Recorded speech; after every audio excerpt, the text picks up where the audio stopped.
Hello friends, welcome back to my channel. What's this all about? I don't know. If this is the first time you're finding me, I'm Michaela. I have been making videos. Well, so part of what I wanted to talk about is I've been making videos since I was 25 and I'm nearly 38. And I'm feeling, I mean, I know I've talked about this to death. I'm also so haggard at the moment. You know, this situation, all my nails are chipped. I'm feeling a little bit rudderless. I want to say like homeless on YouTube. I'm feeling kind of like, where do I even belong? And I felt like that for a really long time, but I think the part of the problem with that was I thought there was somewhere and there isn't. I was like, so, you know, when you've won awards for doing something, which was like beauty blogging for years and years and years, you kind of feel like you should double down and do more of the same. But after 14 years, you start to feel a little bit like, I'd like to do something different. What is that thing? Like, where is that place that I now belong? And I've never really felt like I found it. And so I'd kind of bounce around and then I'd come back to doing the same thing that I usually do because I didn't know what else to do. And I've kind of come to the conclusion in the last couple of months, I've had a bit of a come to YouTube moment, of that I don't think there is a place. I think that especially for women in their late 30s, early 40s, it's not quite midlife. It's a bit of a no man's land. That we are the people watching YouTube for sure, but if you are not wanting to look at something specific, then where do you go? Like, I spoke about this recently in a short. I said, where are my older YouTubers? And everyone was telling me, oh, this person. But specifically, the majority of them were makeup, skincare, that kind of stuff. Some of them were style. And in that video, I did say, it seems like if you are my age and above, the majority of people are talking about how to look younger. In some way, shape or form. It's like tweakments that you're having, how to dress younger, how to do your makeup younger, how to do your makeup for older skin. All that stuff is totally valid. And I want to look younger. But it feels like that's the entirety of the community. That's all that is available. And I'm sure that's not true. I'm sure that there are plenty of people who are making just vlogs and like day-to-day stuff, but there just isn't the, like, it's not being picked up. It's not being kind of like pushed to the forefront. And so we're not finding those people. There's a lot of people that watch me and my vlogs who, it's very kind of niche group at this point. I feel like it's a small group, but it's an engaged group. We all really enjoy the same stuff. And I feel like when I'm talking to you guys, I feel like I know who you are because we're 14 years in and we've really whittled it down to an audience that enjoys the stuff that I post and an audience that I feel like I know. So I get that maybe there are people out there who are the same. Smaller audience and no one else is really hearing about them because I feel like that's the same with my content. It's always been the same. It's not, my stuff has never really kind of been carried. But I want to know who those people are because I've looked for, I mentioned as well, I wanted to hit 40 because I wanted to be able to specifically niche down and start moving my content to like over 40, and someone or a couple of people I think possibly took offense, but they were careful about their wording and they kind of said, like, what do you think over 40 is? And that's not at all what I mean. I don't believe that I'm going to be any different than I am when I'm in my 40s, but it's just a way of catching people. It's a way of finding people for me as a viewer, and it's a way of catching viewers as someone who creates content. It's like a buzzword, it's a keyword, it's something that I can search for. I search for over 40 vloggers, and for the most part we're talking people with toddlers in America or women who are talking about like tweakments and plastic surgery, different makeup techniques to make me look younger. I'm really just looking for people living their lives, people who are sharing stuff.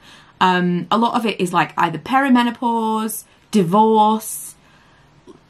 It's very, very specific. Women over 40, and surely our lives don't change that much overnight. I mean, clearly from how I'm appearing to you today, I mean, you wouldn't think that I was vain. It's a strange kind of vanity. I am vain. I do care about what I look like. I don't have to look at myself right now. I'm looking at you. I'm looking at the camera, not looking at myself. But looking at myself, it's quite a look. It's quite a look. A little bit more background. I had my daughter when I was 19. I was pregnant when I was 18, and I'm also having a bit of a crisis right now because she's 18. So my daughter is now the same age, and I know everyone has this, but my daughter is now the same age as I was when I had her, and I'm like, what? This is crazy. Crazy to think that my daughter could come home and tell me she was having a baby. Absolute madness. And my son is a similar age to the age my brother was. So the whole dynamic of our family is real strange. But because I had her so young, I have always felt older. My phase of life has always been a little bit further on. All my friends are older than me. I identify with people 5 to 10 years older than me in life phase, more than I do people my own age. And so even when I'm finding people my age on YouTube, they're in a different phase of life than me. I'm just kind of looking for people who are living like I'm living. And my question really is, can I not find them because that's not interesting to watch? Is it because once we haven't got anything specific like children or youth and travel and whatever, once we haven't got those things to share, are we just not that interested in watching the mundane lives of women in their 40s? I just don't believe that that's true. And I think that there's a lot of women out there that have got a lot of stuff to share. Like the wealth of knowledge that women have for other women should be something that we're listening to. All I listen to are audiobooks and podcasts of women my age and older, or with similar kind of life experiences to me, and I just want to hear from them. And so after a little while of like self-reflection and what do I want to do, I thought, so maybe that's what I'm going to do. Maybe I'm going to be that person for other people that I can't find. I'm going to be that person who is going to share stories and tell you some stuff that maybe you don't know about me, especially people who've watched me for a really long time. I've got stuff. I've got stories. And the older you get, I've got one particular follower called Lorna, and we chat on DMs occasionally, and I call her my harshest critic, but in the best possible way. I know that if she thinks something's good, then it's good, because she's not mincing her words. And she's definitely in the past said, like, the older you get, and I know everyone says this, but I think specifically of her, the older you get, you just don't give anything. I don't care so much about what people think anymore. I don't care if people would be upset about me talking about things. It's my life as much as it is someone else's, and these are shared experiences. And a lot of it can help other people. I've really enjoyed doing little podcast episodes in the past. It's not really my medium. I don't love that there's no engagement there. When I'm doing it, I love it. When I post it, I love it. But I never know someone's listened to it, apart from like numbers, but that's nothingness. YouTube without comments would be pointless. I've said this so many times, but I could make millions from YouTube. And if there was no engagement, nobody ever told me that they'd watched something. Like if I got one view on everything, but I made millions, why? It would feel so pointless. I actually used to work for a makeup brand, which maybe this is, I don't think I ever signed a contract. Maybe this is another story time, but I used to work for a makeup brand, and they basically paid me a huge amount of money every month, and it was in my personal opinion hush money, because we were supposed to work together on a larger scale and we didn't.